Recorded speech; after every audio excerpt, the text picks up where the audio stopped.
Sebelum aku nikah, sebenarnya ada perasaan galau, khawatir, takut malu, dan entah apa namanya. Pasalnya, barangku sudah tak bersegel lagi, dan malam pertama akan menjadi titik kehancuran dalam hidupku. Begitu kan bayanganku. Tapi bersyukurnya, suamiku bisa menjelaskan situasi ini dengan sabar, dan sedikit mengalah harus aku jalani lagi untuk berumah tangga. Malam itu, suamiku mengikhlaskan. Ya sudah, semua itu sudah berlalu, tidak akan diulangi lagi, ucapnya. Kemudian baru melaksanakan kewajibannya, seolah dunia terbuka indah sekali. Hati dan pikiran terlepas dari himpitan fobia di malam pertama. Tapi, apa sih sebenarnya yang terjadi sebelum itu? Sampai ke situ, inilah yang akan aku bagikan. Kisah seru-seru sedap yang kadang bikin merinding bulu kudukku. Yuk, simak saja ceritanya sampai tuntas. Semoga menjadi hiburan tersendiri sekaligus dapat diambil hikmahnya. Suatu malam, dalam keadaan setengah sadar, aku merasakan sesuatu. Seketika aku membuka mata, ternyata gelap. Lampu dalam keadaan mati, tapi aku tahu dan yakin itu tangan Pak Rio. Siapa lagi kalau bukan majikanku? Karena di rumah ini, anggota keluarga yang lelaki cuma dia saja. Aku melakukan perlawanan. Kau wahku, Pak Rio. Sebenarnya aku hendak berteriak, jadi sebisa itu aku akan bangun, dan Pak Rio tak akan bisa menggangguku. Dalam gelap itu, Pak Rio sudah naik takhta berada di dampar. Dengan segenap tenaganya, aku makin melawan. Namun sepertinya percuma, karena badan mungilku mustahil bisa melepaskan cekalannya. Tapi anehnya, sekitar 10 menitan berikutnya, aku merasakan ada sesuatu yang teramat indah. Aku makin merasa penasaran dan ingin merasakan kelanjutannya. Pada akhirnya, aku pun melun, bahkan sudah tidak ada perlawanan lagi. Ketika semangat, mungkin dia sudah membuang waktu, hingga akhirnya bisa meluncurkan rudal ajaibnya dengan sempurna. Aku memang diam, jadinya aku ikut merasakan efek dari tiap gerakannya, dan tanpa bisa kutahan lagi, diam-diam, aku memekik lirih kala badanku mulai merasa kaku, seperti kejang-kejang. Setelahnya, aku menahan malu. Itulah awal mula Pak Rio menyentuhku. Padahal baru 2 hari aku kerja di rumahnya loh.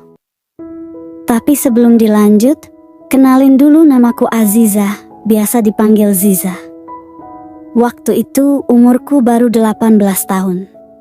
Rumahku berada di lereng gunung, sebuah dusun yang masih asli, jauh dari budaya kota. Pencaharian warga hampir semua bertani. Kehidupan yang sederhana dan apa adanya, serta tidak ada yang pakai topeng untuk bermain drama. Aktivitas sehari-hari di sawah, melihat tanaman sayuran yang subur hijau, itulah kebahagiaan seorang petani di tempatku. Tapi perasaan itu hanya bagi generasi tua. Akan beda dengan pandangan kami sebagai generasi muda. Kami baru merasa bahagia jika bisa dapat kerjaan di kota. Sebuah keadaan yang kontradiktif dan wajar bila menimbulkan keresahan di hati orang tua. Mungkin sekian tahun lagi, dunia pertanian akan punah.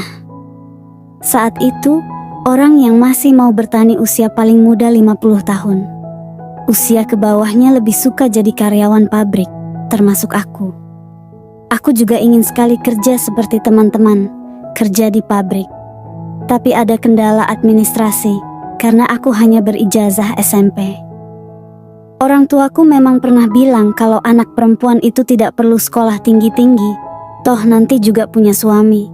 Begitu kan katanya. Suatu hari, bapakku ngomong sama aku, katanya ada kenalannya yang membutuhkan seorang ART di kota. Kalau bersedia, aku disuruh ke sana. Aku langsung tertarik. Pemikiran pertama yang muncul di kepalaku adalah, di kota itu pasti lebih menyenangkan. Meski pernah main ke sana, aku pernah punya keinginan tinggal di sana. Kayaknya menyenangkan bisa tinggal di kota besar. Singkat cerita, aku aku dijemput calon juraganku pagi-pagi sekali. Sebuah mobil minibus warna silver metalik sudah terparkir di depan rumah. Gak ngangka ternyata bapakku punya kenalan orang kota. Begitu kan kesan pertamaku. Nama calon bosku Pak Rio, orangnya memang gagah, tampan dan berwibawa. Menurutku dia sudah cukup tua, barangkali umurnya sudah 50 tahunan. Tapi karena bersih dan tampan, jadi kelihatan masih muda. Namamu siapa tadi? Tanyaku. Itu sudah bikin aku tegang dan takut. Tapi jangan seperti yang lainnya, jelasnya mengklarifikasi. Setelah itu Pak Rio ajak mampir di rumah makan. Sambil makan, kami terus saja ngobrol. Ternyata nyaman juga lama-lama. Begitu kan kesan keduaku. Kami melanjutkan perjalanan, dan saat itulah aku diliputi perasaan. Tiba-tiba aku coba melepasnya secara halus. Takutnya dia merasa tersinggung. "Kamu manis sekali," katanya, seraya menoleh ke arahku. Saat itu, aku merasakan badanku terasa ringan, seperti hendak melayang. Sanjungan ini untuk kali kedua, Pak Rio meraih tanganku lagi. Tapi untuk yang kali ini, aku diam. Tapi cuma sebentar. Kemudian dilepasnya lagi karena melewati jalan tanjakan dan persneling harus ganti posisi. Setelah laju mobil tenang, dia kembali meraih jemariku. Aku gak paham, tapi yang ada di benakku saat itu hanya merasa sangat senang. Seorang pria tampan mau bersaksi untuk mengakui kecantikanku. Sungguh, aku belum tahu kemana arah pemikiran Pak Rio. Yang kurasakan, aku hanya merasa senang, sebagaimana naluri bocah seusia aku.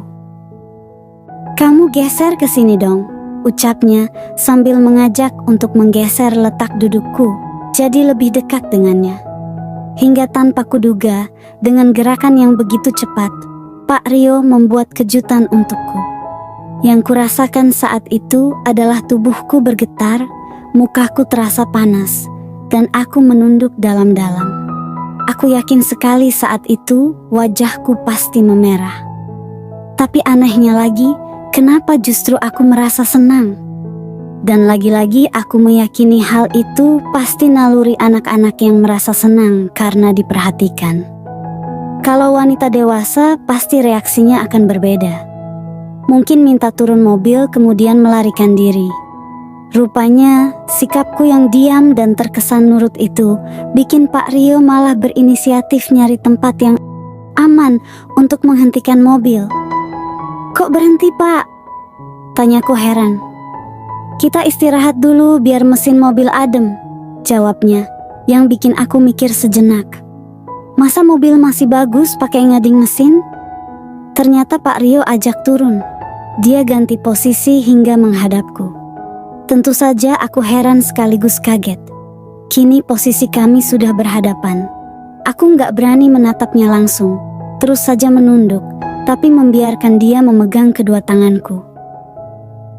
"Kamu pernah sama pacarmu gitu kan?" tanyanya. Aku jawab saja, "Pernah, Pak." Kalimat itu keluar begitu saja meski agak gugup. "Seringkah?" tanyanya lagi. "Gak tahu, Pak." "Kok gak tahu?" "Iya, Pak, sebab gak pernah ngitung." "Artinya sudah sering dong sampai gak bisa ngitung." Aku gak bisa jawab. Dia menunduk malu, tapi batinku ngomong, "Iya, emang." Setelah itu, Pak Rio sudah mendekat dan coba terus usap. Kira-kira yang jelas, aku benar-benar seperti melayang tinggi. Dunia ini nampak. Lagi persisnya, aku sudah nggak ingat apa-apa lagi karena saking senangnya. Nah, kalau yang ini aku tahu nih. Apakah ini masih naluri anak kecil atau bukan? Karena aku tahu, wanita dewasa pun akan alami hal serupa jika sudah begini. Aku benar-benar sudah lepas kontrol, karena Pak Rio terlalu kecewa berat. Sebab, begitu mau masuk persneling yang kedua, tiba-tiba terdengar suara klakson keras sekali dari belakang. Sebuah mobil parkir di sisi mobil kami. Dengan sangat kaget dan bingung, kami cepat-cepat merapikan diri. Selanjutnya, tancap gas dan berlalu. Nanti malam pintu jangan dikunci ya. Begitukan pesannya. Tapi nggak aku jawab, melainkan hanya anggukan. Sekali kulihat Pak Rio tersenyum penuh kemenangan. Dia merasa sudah berhasil mengambil hatiku dan kuakui, aku memang tak kuasa untuk menghindarinya. Sampai di rumahnya dan ketemu istrinya, aku merasa takut. Takut karena kami sudah berbuat yang tidak semestinya. Yang bikin heran, istri Pak Rio ternyata cantik sekali. Tapi kenapa Pak Rio masih godain aku? Begitu kan batinku? Ah, dasar lelaki. Di mana-mana hampir begitu, selalu memanfaatkan kesempatan. Malam harinya, sesuai permintaan, pintu kamarku aku kunci. Aku sebenarnya bingung juga, kenapa aku manut-manut saja? Apa karena dia tampan, jauh lebih tampan dari mantanku? Akhirnya malam itu ada apa sih dengan diriku ini? Begitu kan hatiku. Menjelang pagi, akhirnya Pak Rio masuk juga. Awalnya aku takut sekali kalau Bu Wulan bangun, tapi akhirnya lancar juga. Ternyata berkelanjutan tiap ada kesempatan. Barulah semua berakhir setelah ada pemuda yang menemui orang tuaku dan meminangku. Sebenarnya aku mau nolak, karena aku masih belum yakin kalau aku akan bisa ngelupain Pak Rio. Tapi karena dia tulus dan mau menerimaku apa adanya, maka aku pun tak bisa berpaling lagi. Bersyukurnya kini, aku semakin mantap menjalani kodratku sebagai istri sekaligus ibu dari anak-anakku. Meski kami tinggal di kampung dengan segala kesederhanaan, tapi hatiku lebih tenang dan tentram menjalani hari-hari sebagai istri seorang petani. Semoga kita semua menjadi orang-orang yang beruntung. Selesai. Dan terima kasih.